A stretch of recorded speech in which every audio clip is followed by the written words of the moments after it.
So good afternoon. As I mentioned, I'm Bob Thomas. I manage the user experience team at Liberty Mutual, and I'm going to talk to you today about 5 rules for mentoring new user experience professionals from my perspective as a mentor.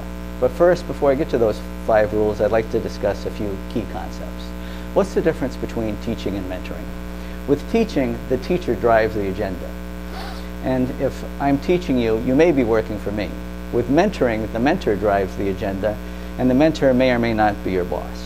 In mentoring, both parties benefit. The mentee has a chance to gain something that has a perceived value to him or her, and the mentor has a chance to give back that knowledge and experience given to him when he first started out in this field. For people new to this field, they find it helpful if someone can explain what we do. I usually differentiate between 3 areas: usability research and testing, information architecture and design, and try to see how people's interests match up to one of these areas.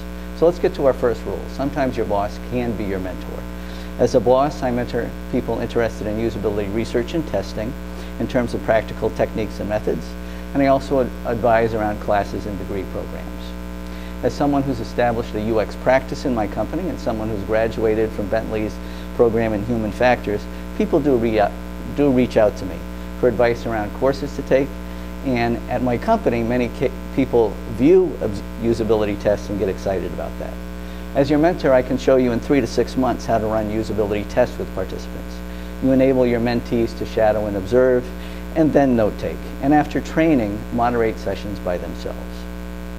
What you're ultimately giving your mentees is confidence. So this relationship can work if both parties concentrate on UX as a pure learning experience. Why is this important? It's very important because we're going to get to rule number 2. Sometimes your boss can't be your mentor. In other words, find someone else. The problem with having your boss as your mentor is that he may have a limited worldview that may not extend to you. And this almost always derives from company goals. And these goals are driven down to employees of the company as performance-based objectives. And you, the mentee, are the performer. These objectives can introduce conflict. For example, as a mentee, you might have UX-based objectives that differ from your boss's objectives for you. For example, you might want to go to UPA and your boss says, go to an industry conference instead. So if you're a mentee looking to start out in this field, you might want to seek out someone who is not your boss. So let's go to rule number 3. A mentor is responsible for guiding and assisting the mentee, and the mentee is responsible for her learning or progress. And these are the general terms laid out in a social contract that both parties agree to, either formally or informally. A mentee might ask questions like, how can I break into this field? Or is now the right time for me to switch careers? When there are no right or wrong answers, a mentor is there to present options based on the goals laid out in the social contract. Does mentoring work all the time? Of course not. This brings us to rule number 4. You can't mentor a stone.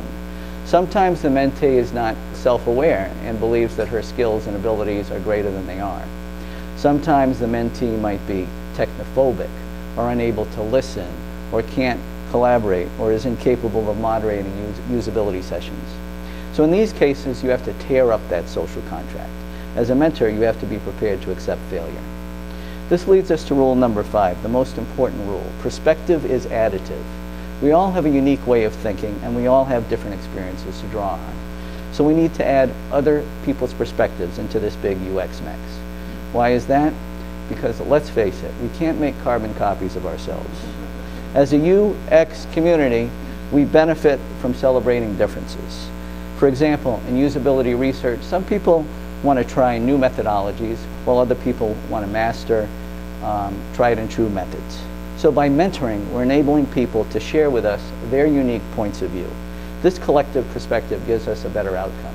And I wouldn't be standing up here today, for example, if I hadn't learned from my experiences and being mentored by great people in this field. So let's review. 5 rules. Sometimes your boss can be your mentor. Sometimes your boss can't be your mentor. A mentor is responsible for guiding and assisting the mentee based on a social contract. You can't mentor a stone, and perspective is additive. So I want to thank you very much.